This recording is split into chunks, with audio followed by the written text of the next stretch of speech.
Thank you very much, Donika. A very good afternoon to all of you. And let me maybe start with the most important takeaway of our mission here. We think that PACE really welcomes the inclusive and peaceful elections in Kosovo. It was really great to see what quality the whole election process had. And also, let me at the beginning thank the authorities of Kosovo to inviting us to observe the election. Without an invitation, we wouldn't be able to observe the elections, of course. So Kosovo voters demonstrated their commitment to democracy by voting peacefully and without tensions during the 9th of February 2025 elections to the Assembly of Kosovo. Members of local election commissions should be commended for their collegial and respectful cooperation, overcoming political orientations and language barriers, distancing themselves from the divisive language and hate speech that used by political leaders, which was a feature of the pre-electoral period. This election presented a pluralistic and a dynamic political landscape of 28 competing lists representing both majority and non-majority communities. Moreover, that the participation of Kosovo Serbs, who were offered a wide range of political options, contributed to a more inclusive electoral process.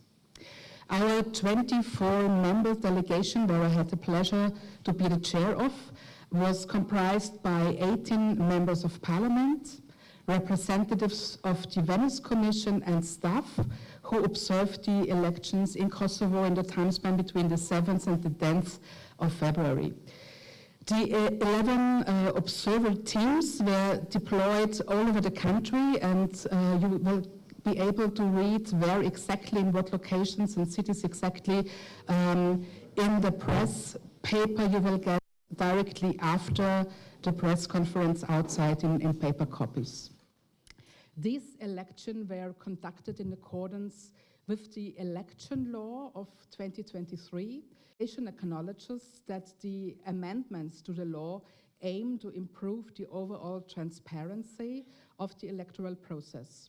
The lack of clarity regarding the criteria for the participation of party representatives of non-majority communities in local elections commissions of non-majority municipalities needs to be addressed. The new legal framework also strengthens financial oversight of campaigning expenditures, which is a very important step towards European standards.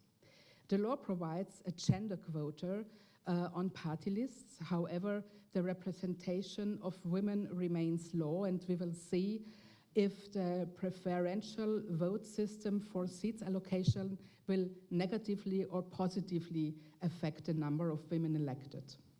Online hate speech against women has also had a determinal effect on their participation and visibility in this election.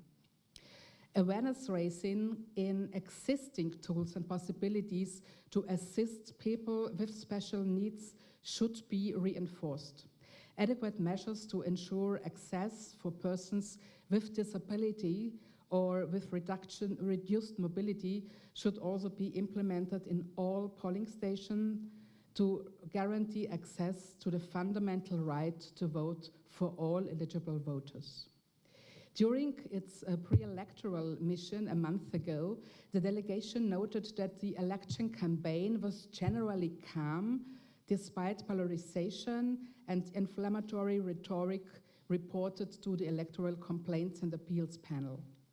Some isolated incidents, including destruction of campaign material and intimidation of candidates, were also documented. The media landscape was characterized by a lack of regulation of social media. Questions arose about the functioning of the Independent Media Commission, transparency of media ownership, and potential impact of disinformation. The ruling party's boycott of 3 prominent television stations was seen as detrimental to public information. The Central Election Commission generally worked well.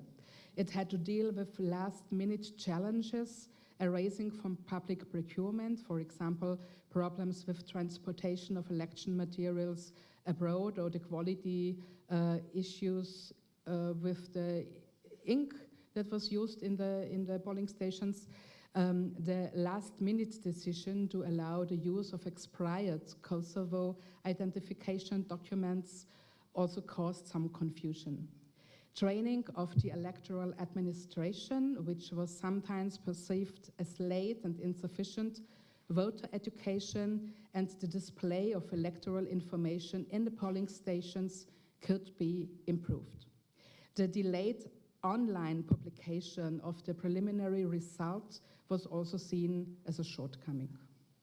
The 2023 election law, adopted by a large majority in the Assembly, introduced new modalities for out-of-country voting, allowing diaspora voters, of which there are, many, to cast their ballots abroad not only by mail but also in person, even with expired Kosovo identification documents.